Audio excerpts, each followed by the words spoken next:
I change your bum life. You fight me, it's a celebration. I will beat you. When you sign to fight me, it's a celebration. You ring back home, you ring your wife. Baby, we done it. We're rich, baby. Conor McGregor made us rich. Break out the red team. The best box in UFC, baby! Are you ready? That goes in the files. Are you ready? Let's get it all! Yo, welcome back to the MMA Short Show. As always, your boy Steven Moustaris. And guys, after this fight weekend, for the most, that I don't want to say, I always hate when people say the casual fan, but just for the average fan or the person that just comes and goes with big fights, I'm sure a lot of people are probably focused on the Ryan Garcia and Tank Davis fight, which I even watched, but I had 3 screens going, I was watching everything, so. But when we're talking MMA, we saw the UFC fight card, and I talked about, Sergey Pavlovich and everything. But, Bellator this weekend, I am going to sit here and say I don't understand why they do the back-to-back fight cards on Friday and Saturday nights. Like they had Bellator 294 on Friday and then Bellator 295 on Saturday. And yes, I get it, they're in Hawaii, so it's like, let's give them 2 shows, and that's phenomenal and all. But it's like, I just don't understand why they do it sometimes. Like, I think that they could mix, a whole big card together and make a really big, solid, good one and, put it on that Friday or Saturday night.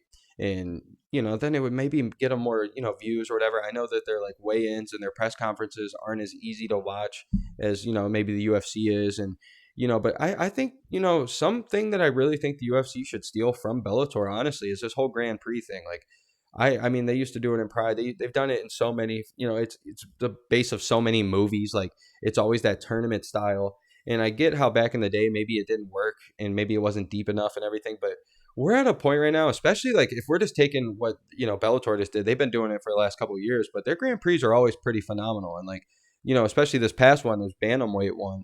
I mean, I watched every single one. I was intrigued. The Bellator has a really, really stacked Bantamweight division. I'm telling you guys right now, like, don't sleep. 145, 135 over there.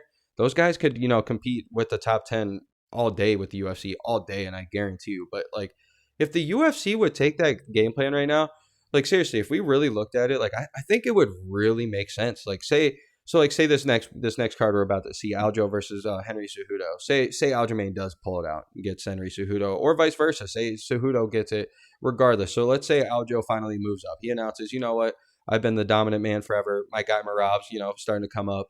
Let me jump up to the higher weight. Let me go to 145 because, it's tough for me to make 135. Win or lose, say that's what he does. Okay, so and you can even add him into this turning. I'm just saying, say he does. Okay, now since he beat Henry Cejudo might retire. Who fucking knows what he's going to do again. But now the belt's kind of up there for grabs. And I know Aljo's probably thinking Marab can come grab it.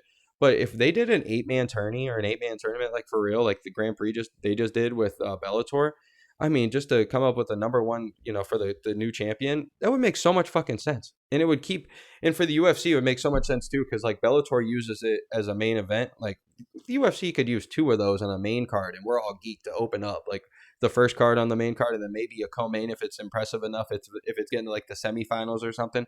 But like, man, we could watch those for days.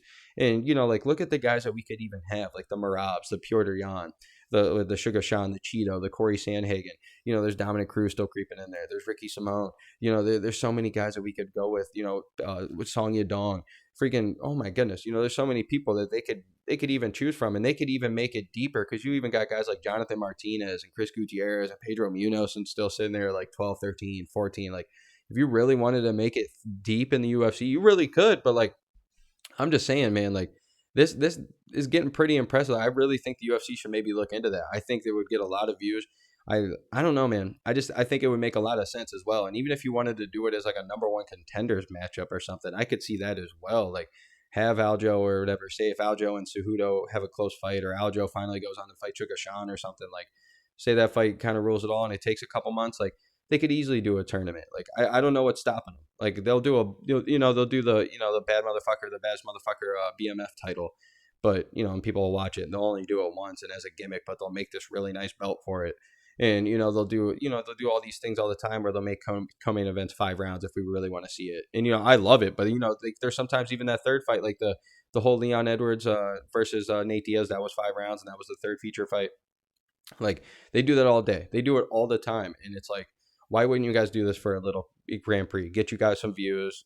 Everybody loves tournaments. Like, I don't know why they're not doing it, especially because we know the UFC, you know, they're kind of going for that whole social media thing. That's why they're with Nelk Boys. That's why they're always on TikTok. That's why, you know, Dana's always doing the fucking Fridays. Like, they're huge on YouTube and stuff. Like, that would make so much sense for them. That I just don't understand why they wouldn't do it. And like, yeah, maybe it's because you're stealing, you know, Bellator's thing or whatever. But it's like, you know, my ultimate thing would love to see a cross promotion card. Like, I've been talking about that forever too. Like Risen and Bellator just did, and it was one of the coolest things I've watched. Like, it was competitive. Yeah, I know Bellator swept it, but it was like, it was close, man. It was really good fights.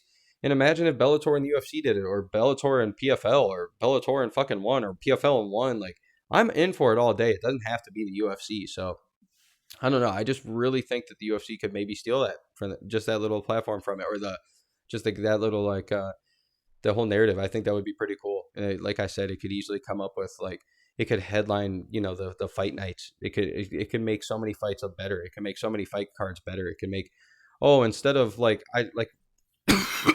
oh, bless me. But instead of all these things where we're having guys fight like Brandon Roval and Matthias Nicolau, like, who are top 5 guys in 125, instead of having them fighting on a fucking prelim.